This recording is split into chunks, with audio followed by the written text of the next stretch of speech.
তারেক রহমানের দৃষ্টি আকর্ষণ করছি যে ভাইয়া আমি খুবই বিপদগ্রস্ত হয়ে গেছি, আমার জীবনটা নিয়ে আমি খুবই বিপদে আছি। আমি অফিস করতে পারতেছি না, আমি চাকরি করতে পারতেছি না, আমি বাইরে বেরোতে পারতেছি না, আমি যে একটা বাসা নিয়ে থাকবো সেটা পারতেছি না। এমনকি আমার ফোন নাম্বারটা বিভিন্ন আজেবাজে সাইডে সে সেন্ড করে দিচ্ছে।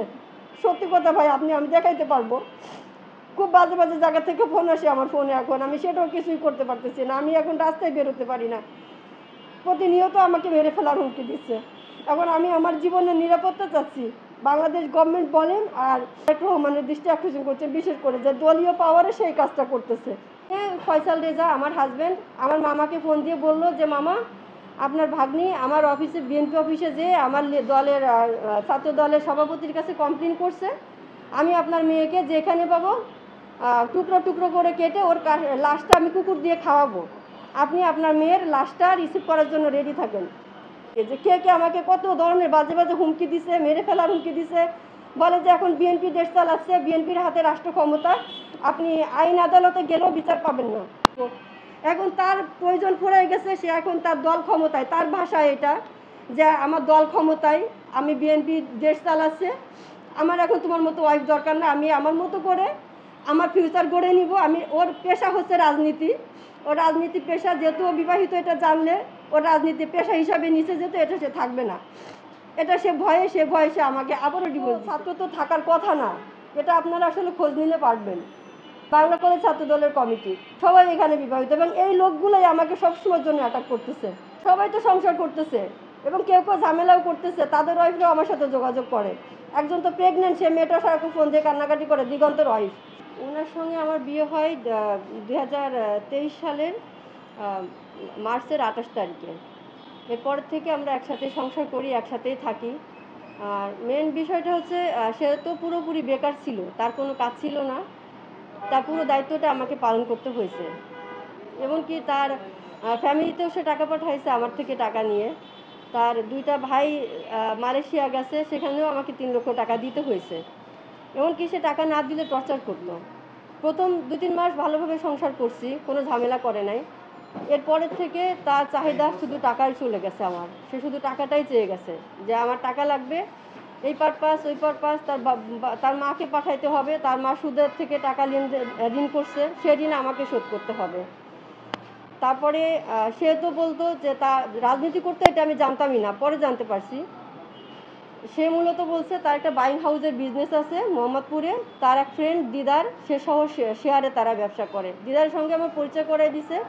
এমনকি বিয়ের পরে আমরা কক্সবাজার গেছি, দিদারও আমার সাথে গেছে। সে দিদাকে ছাড়া কোথাও যায় না। সেখানে যেও তারা প্রুভ করছে যে তাদেরই বিজনেস, তাদের সব কিছু, সেখানেও কিছু টাকা সে আমার থেকে নিচ্ছে দিদারকে বিজনেস পারপাসে। তো মূলত আসলে আমি তো একাই ছিলাম, তো বিয়ে তো মানুষ করে সংসার করার জন্য, তাই না? একজন হাজবেন্ডকে বিশ্বাস করে আস্থা রেখে তো সংসারটা করার জন্য মূলত বিয়েটা করা। কিন্তু সে তো আসছে তার খারাপ উদ্দেশ্য নিয়ে, আমি এটা বুঝিনি। সে রাজনীতি করতো, আমি এটা জানতাম না, আমার কাছে এটাও সে গোপন করছে এবং পুরোটাই মিথ্যাক বলে গেছে। আর তা তো আসলে কোনো ইনকামই ছিল না। তা সে যে একটা বাসা ভাড়া দিবে 500 টাকা, এই অ্যাবিলিটি তার নেই। তার খাবে যে, সেই খাওয়ার টাকাটা তার নেই। কয়দিন তার বোনের বাসায় যেয়ে থাকে, বোনের হাজব্যান্ড বাসা থেকে বের করে দেয়। সুমাইয়া তার বোনের নাম, বোনের হাজব্যান্ড হচ্ছে যা হোক, হাজব্যান্ডের নামটা ভুলে গেছি। ওখান থেকে বের করে দেয়, আবার আমার কাছে আসে। তো টাকা না দিলে সে আমার উপর মারধর করে। এই আবার যখন টাকা দেয়, স্বাভাবিক হয়ে যায়, আমার বাসা থেকে চলে যায়, আবার এদিক ওদিক থাকে, মানে পুরোটা চালাকি করা শুরু করে আমার সাথে। তো একটা পর্যায়ে সে একবারে দূরত্ব মেনটেন করে, সে আমার সাথে সংসার করবেই না। এবং টাকা পয়সা যা নিছে সব অস্বীকার করে যে আমি কোনো টাকা পয়সা নিইনি। সে আমার থেকে ক্যাশ তো নিছে, সে আমার আলমারির লকার ভেঙে আমার গোল্ড চুরি করছে। আমি যেহেতু রিয়েল এস্টেট কোম্পানিতে জব করি, মার্কেটিং ডিপার্টমেন্টে আছি, সেখানে আমার কোম্পানি 5 লক্ষ টাকা ছিল, সেটাও সে চুরি করে। সে টাকাটা সে চুরি করে আমার ঘরের থেকে পালায় যায়, নিয়ে চলে যায়, এবং ভোর রাতে সেই কাজটা করে।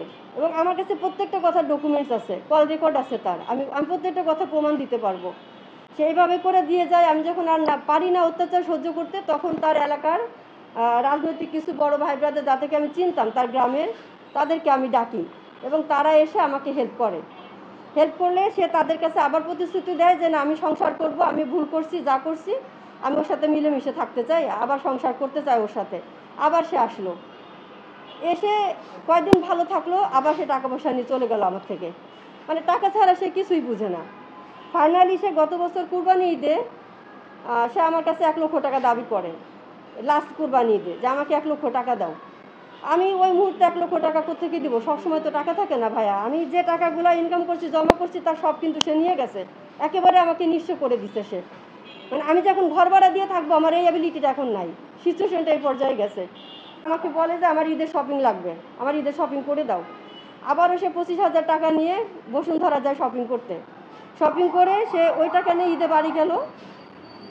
বাড়ি যাওয়ার ঈদের পরের দিনে আমার তার গ্রাম থেকে ফোন আসলো। একটা মেয়ে ফোন দিয়ে বলতেছে, আপনি কি শিখা বলতেছেন, ফয়সাল রেজার ওয়াইফ? আমি বললাম হ্যাঁ। বলতেছে, আপু ফয়সাল রেজাকে আসলে আপনাকে বিয়ে করছে? হ্যাঁ, কেন? বিয়ে তো অবশ্যই করছি, সে আমার হাজবেন্ড না। বলতেছে, সে তো আমার বান্ধবীকে বিয়ে করার জন্য আসছে, তার ফ্যামিলির ইয়ের থেকে সে বিয়ে করতে আসছে। তো আমরা এই ব্যাপারে খোঁজ খবর নিতে, আপনার কথা যেহেতু তাদের গ্রামের সবাই জানে, তার গ্রামের চেয়ারম্যান মেম্বার যারা আছে মূলত সবাই আমার বিষয়টা জানে, তাদের থেকে আমার ফোন নাম্বার তারা কালেক্ট করেছে। যার সত্যতা নিশ্চিত করে তারা আর বিয়েটা করে নাই। তো আমি ফয়সাল রেজাকে ফোন দিই যে তুমি বিয়ে করতে বাড়ি গেছো আমার টাকা নিয়ে, এটা কোন ধরনের বিহেভিয়ার আমার সাথে করতেছো তুমি? তো সেই ঈদের 4-5 দিন পরে ঢাকায় চলে আসে। চলে আসার পরে আমি এক পর্যায়ে আমার মামাকে ডাকি যে মামা আমার সাথে এত খারাপ বিহেভ করতেছে, একটু আসেন। তো মামা আসার পরে সে মামার সামনে আমাকে মারধর করে, অনেক মারধর করে। মামা যখন জিজ্ঞেস করছে, আর মামাকে উল্টাপাল্টা বকছে, বলার পরে সে আমাকে মারধর করছে। তো মামা তাকে আস্তে করে আমার বাসা থেকে বের করে দিছে, যে আপাতত এখানে থেকো না, এক বাসা তোমাদের রেখে আমি যাইতে পারবো না, চলে যাও, তুমি আপাতত দূরে থাকো, বাবা যদি ঠান্ডা হয় মীমাংসা হয় তখন আইসো। এই পর্যায়ে থেকে আগস্টের 5 তারিখ আসলো। 5 তারিখে যখন গভর্নমেন্ট চেঞ্জ হলো, তখন তার পুরো চেহারাটা আমার সামনে চলে আসছে। 5 তারিখের দিন সকালবেলায় সে আমার থেকে টাকা নিচ্ছে, তা তো বাইরে আসার টাকা নেই। সকালবেলায় সে আমার থেকে টাকা নিয়ে বাইরে আসছে, সে মিরপুর যাবে, আমার থেকে টাকা 2,000 টাকা নিয়ে সে মিরপুর আসছে খরচ হিসাবে। বিকেলবেলা হইতে না হইতে সে আমাকে আর চিনে না, কোনোভাবে সে আমাকে চিনতেছে না। ফোন দিলে গালিগালাজ করতেছে অকথ্য ভাষায়। সে ততক্ষণে মিরপুর গেছে, বাংলা কলেজে গেছে, কলেজে হলটল দখল করতেছে। মানে সে এখন নেতা হয়ে গেছে আর কি, এরকম একটা। বাংলা কলেজের ছাত্রদলের সাংগঠনিক সম্পাদক ছিল, আর এখন হচ্ছে সে সদস্য সচিব, বাংলা কলেজে রানিং সদস্য সচিব। তো ওইটা যাওয়ার পরের থেকে সে আমার কাছে খুব খারাপ বিহেভ করে। আর তার আসলে বিভিন্ন বয়সীর মেয়েদের, মহিলাদের সঙ্গে 55 বছর 60 বছর বয়স, এমিলি নামে একটা মহিলা আছে, খিলগাঁও থাকে, তার ওইরকম 45-40 বছর বয়স। সে সমস্ত মহিলাদের তার মানে ওর বিজনেসই এটা, বিভিন্ন মহিলাদের সাথে সে সম্পর্ক করবে, তাদের থেকে টাকা পয়সা নিয়ে ও চলবে, ওর আর তো কোনো ইনকাম নেই। আমি যে বিয়ে করছি, আমি তো পড়ছি বিপদে বিয়ে করে। টাকা পয়সাও নিবে, তার পকেট খরচ নিবে, তার খাওয়া দাওয়া, তার ডেলি 500-1,000 টাকা আমাকে দিতে হয়। তারিখের পরের থেকে যখন গভর্নমেন্ট চেঞ্জ হইল, তো আমাকে মারধর করলো। তো আমি একটা পাইলাম যে সেরকম একটা বয়স্ক মহিলার সাথে তো আগে থেকে রিলেশন, ওই মহিলার বাসায় গেছে, সে বার্থডে করছে, 31 আগস্টের বার্থডে, ওখানে কি বার্থডে করছে, পার্টি টার্টি করছে। তো তখন আমি ফোন দিলাম যে তুমি এগুলি করতেছো, তোমার কারণ তুমি কখনো ভালো হবে না, মানুষ এত খারাপ হয় কি করে? তো সে আমাকে গালিগালাজ করলো, আমি তোর সাথে সংসার করবো না বলছি, আবার আমাকে ফোন করিস কেন? তো তখন আমি একটা লিখিত অভিযোগ আমি বিএনপি পার্টি অফিসে নিয়ে আসি, আমার বিয়ের কাবিন নামাটা আমার সহ লিখিত অভিযোগ আমি ছাত্রদল কেন্দ্রেতে আর কি, কেন্দ্রে আমি অভিযোগটা করি। ওনার রাকিব ভাই বললো যে আমি এটা খোঁজ নিয়ে আপনাকে জানাচ্ছি। উনি হচ্ছে রাকিব ভাই, ছাত্রদলের কেন্দ্রীয় সভাপতি রাকিব ভাই, আর সহসভাপতি মনে হয় নাসির ভাই, সেক্রেটারি নাসির ভাই, ওনারা ছিলেন, জাহাঙ্গীর ভাই ছিলেন। ওনারা পজিটিভলি নিছেন, ওনারা যথেষ্ট আমাকে হেল্প করেছেন। জানে, সিনিয়ররা মেবি জানে। তো আমি যখন বললাম, পরের দিন রেজা আমার হাজব্যান্ড আমার মামাকে ফোন দিয়ে বলল যে মামা, আপনার ভাগ্নি আমার অফিসে, বিএনপি অফিসে যেয়ে আমার দলের ছাত্র দলের সভাপতির কাছে কমপ্লেন করছে, আমি আপনার মেয়েকে যেখানে পাবো টুকরো টুকরো করে কেটে ওর লাশটা আমি কুকুর দিয়ে খাওয়াবো, আপনি আপনার মেয়ের লাশটা রিসিভ করার জন্য রেডি থাকেন। তো তখন মামা বলতেছে তুমি অফিস থেকে বের হয়ে যাও। আমি আসলে বের হইনি, আমি ভাবছি যে হয়তো আসবে না, এমনি বলতেছে। এর 1 ঘন্টা পরেই ও 10-12 জন গুন্ডা পান্ডা নিয়ে আমার অফিসে আসছে, আমাকে অ্যাটাক করছে। তারপরে আমি অফিস থেকে, যেহেতু আমি একজন সিনিয়র কর্মকর্তা, আমার একটা প্রেস্টিজ আছে, আমি অফিস থেকে বের হয়ে আসছি। ওর সামনে এসে আমাকে 4-5টা বাইক নিয়ে আমাকে রাস্তায় আগলা দিছে, যাইতে দিবে না। তখন আমি রাকিব ভাইকে ফোন দিলাম। এটা হচ্ছে আপনার সেপ্টেম্বরের 4 তারিখে, 24শে সেপ্টেম্বরের 4 তারিখে। তো আমি ফোন দিলে রাকিব ভাই কথা বলে যে তোকে না আমি মানা করছি, ওটা ঝামেলা করবি না, কেন করতে গেছিস। রাকিব ভাই সবসময় পজিটিভলি আমার বিষয়টা নিছেন, উনি যথেষ্ট হেল্প করছেন আমাকে। তো তারপরেও ও হুমকি টামকি দিয়ে চলে গেছে, এই পর্যায়ে আছে। তো ও সব সময় আমাকে বলে যে আমাকে ডিভোর্স দিতে বলে, আমিও তাকে ডিভোর্স দিয়ে দিব, না হলে আমাকে মানে মারার হুমকি সবসময় ধরে, শুধু হুমকি দিয়ে সে থামে নাই, সে কিন্তু আমাকে কয়েকবার অ্যাটেম্প্ট নিচ্ছে খুন করার জন্য। তার সাথে কিছু ছেলেপেলে থাকে, তার ছোট ভাই বলে রাজনৈতিক ভাষায়, ওরা আমাকে ফোনে অকথ্য ভাষায় গালিগালাজ করছে। এবং এই ছেলেগুলো প্রত্যেকটা আমাকে যতবার আক্রমণ করছে, এই ছেলেগুলোই আমার ওর সাথে আছে এবং আমার বাসায়ও গেছে, আমার বাসায় গেছে আমাকে অ্যাটাক করছে। তখন কিন্তু আমি সিসিটিভি ফুটেজটা রেখে দিছি যে কে কে আমার বাসায় গেছে সেদিন। অনেক মারধর করছে, যে যখন ওর রাজনৈতিক পদটা যেদিন ঘোষণা হবে, এর আগেও ডিভোর্স দিয়ে ফেলছে আমি জানি না, গোপনে ডিভোর্স দিছে। ডিভোর্স দেওয়ার পরে আবার 1 মাস পরে সে নিজে ডিভোর্সটা উইথড্র করছে। আমি জানি না, আমার কাছে কাগজটা আসে নাই, আমি পাই নাই। এই যে আমার কাছে ডকুমেন্টসগুলি আছে, সে 1 মাস পরে ডিভোর্সের 1 মাস পরে সে ডিভোর্সটা সে নিজেই উইথড্র করছে। উইথড্র করে সে পরবর্তীতে হয়তো বা যে আমার এটা নিয়ে ঘটনাটা বাংলা কলেজে অনেক আন্দোলন হয়েছে তার বিরুদ্ধে, যে সে তো বিবাহিত, সে ছাত্র দলে কীভাবে নেতৃত্ব দিতে পারে, সে তো পারে না এটা করতে। আমি দিতে পারি সবাইকে যে কে কে আমাকে কত ধরনের বাজে বাজে হুমকি দিছে, মেরে ফেলার হুমকি দিছে। বলে যে এখন বিএনপি দেশ চালাচ্ছে, বিএনপির হাতে রাষ্ট্র ক্ষমতা, আপনি আইন আদালতে গেলেও বিচার পাবেন না। আমি ফোন তো আমাকে বলতেছে পার্টি অফিসে এসে রিজভী সাহেবের সঙ্গে কথা বলতে, যেতে তার সাথে আমার কোনো ঝামেলা নাই, সে শান্তিতে সংসার করে এবং আমার সমস্ত ভরণ পোষণ সে দিচ্ছে। তো আমি কেন মিথ্যা কথা বলতে যাব, সে তো দিচ্ছে না, সে তো সবসময় এরকম করে। ওই দিন আমি যখন রাকিব ভাইয়ের সাথে বললাম যে ভাইয়া ও তো আমার সাথে এরকম খারাপ বিহেভ করতেছে, মারধর করে আমাকে, আমি এখন কি করব আপনি বলেন।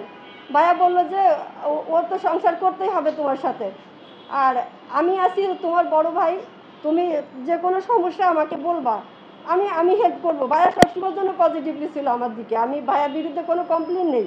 যে এবং তার ছোটো ভাই যে বলি, ওরা আমাকে বলে, মীর দাদা নামে একজন আছে জগন্নাথ ভার্সিটি, সেও বলছে যে এখন তো দেশ চালায় বিএনপির হাতে সব কিছু, তো আপনি কোথাও কমপ্লেন করে কিছুই আমাদের করতে পারবেন না। এবং ফয়সালের কথায় পল্টন থানার পুলিশ উঠা বসা করে, ও যে আমাকে খুন করতে আসছে, আমি ওই থানায় জিডি করছি, আমি জিডি কপি নিয়ে এসেছি। ওরা সবাই একই হুমকি দেয় যে পুলিশ ওদের কথায় ওঠা বসা করে, ছাত্র দলের কথা বাইরে কোনো পুলিশ কোনো কাজ করবে না, আমার কোনো প্রোটেক্ট কেউ দিতে পারবে না। এবং ওরা যে কোনো সময় চাইলে আমাকে, এখন তার প্রয়োজন ফুরাই গেছে, সে এখন তার দল ক্ষমতায়, তার ভাষায় এটা যে আমার দল ক্ষমতায়, আমি বিএনপি দেশ চালাচ্ছে, আমার এখন তোমার মতো ওয়াইফ দরকার না, আমি আমার মতো করে আমার ফিউচার গড়ে নিব। ওর পেশা হচ্ছে রাজনীতি, ওর রাজনীতি পেশা, যেহেতু ও বিবাহিত, এটা জানলে ওর রাজনীতি পেশা হিসাবে নিচে যেত, এটা সে থাকবে না, এটা সে ভয়ে আমাকে আবারও ডিভোর্স দিয়েছে। ওর জন্যই আমাকে তালাক দিয়েছে এবং 2বার দিয়েছে, 2বার। সে 5টা তালাক দিয়েছে পদটা রাখার জন্য। যখন দেখছে এটা ফ্ল্যাশ হয়েছে, সবাই জানে ঘটনা, তখন সে নিজের তালাকটা উইথড্র করে পদটা সে যখন পেয়ে গেছে, ডিক্লেয়ার দিছে দল থেকে, এরপরে সে আমাকে আবারও ডিভোর্স দিছে। এবং এর থেকে কত জঘন্য জঘন্য কাজ যে আমার সাথে করছে সব তো আমি বলতে পারি না, এখানে তো সব বলা যায় না।